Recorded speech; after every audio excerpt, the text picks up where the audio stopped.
Rising from humble roots to become a Manhattan socialite and later a businesswoman, Ivana Trump has become a star in her own right. While she's most well known as Donald Trump's first ex-wife, Ivana certainly wasn't born with a silver spoon in her mouth. She grew up in the former Czechoslovakia, and while the country was under Soviet control, her family enjoyed only the bare necessities. Her mom, Marie, recalled to Newsweek, "Ivana didn't want to stay here. She was always ambitious, and her father treated her like a boy." Ivana managed to develop a talent in skiing, which allowed her to travel and ultimately leave her country. She married an Austrian skier, but the two split shortly after. Luckily, Ivana was able to obtain an Austrian passport and make her way to Canada, and then New York in 1976. It was there that Ivana met Donald Trump during a night out with friends when he spotted her in a crowded restaurant. She told the New York Post, "There's this tall blonde guy with blue eyes. He said, 'I'm Donald Trump, and I see you're looking for a table.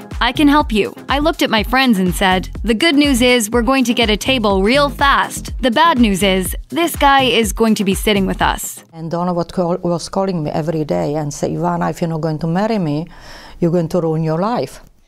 The pair were married less than a year later. While Ivana didn't necessarily have to work, she wasn't the type to be a stay-at-home mom. In addition to raising 3 kids, she was also the vice president of interior design for Trump Properties, and later became president of Trump's Castle Casino Resort and the Plaza Hotel. Although their marriage didn't last, she remains grateful for the opportunities it brought her, telling the outlet, "Donald gave me the chance. I came to America and I was a poor person.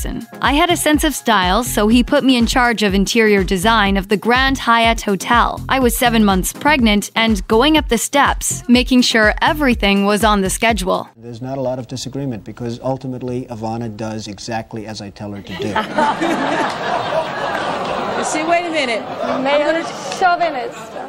The couple divorced in 1990 after 13 years together, and Ivana cashed out with a reported $25 million settlement, according to Inside Edition. Following the split, she graced the cover of Vogue and had designers begging her to wear their clothes. She was the official it girl of the moment and leveraged her fame by starting several businesses and writing a few books. She told the LA Times in 1992, "It's a European tradition. We always look up to the man. But this is old times. Now what I believe is that I'm definitely equal. I'm not going to let a man domineer me. And if any man is around like that, I don't stay around. Who needs it?" Get mad, get everything.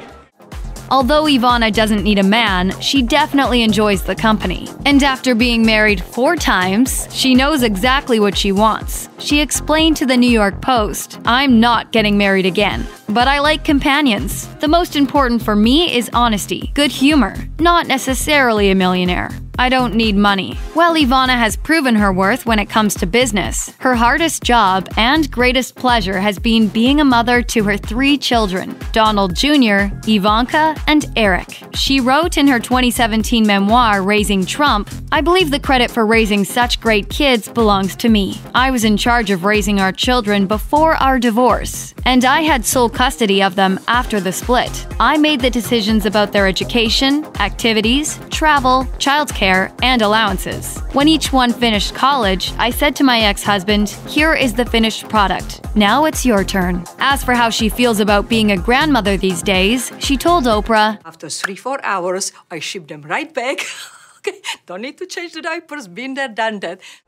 Although Ivana and Donald weren't exactly partners in co-parenting, they have arrived at a more compatible place today. In fact, Donald even took a couple of his ex-wife's tips, including cultivating a Twitter presence. And he's still asking me for advice, yes.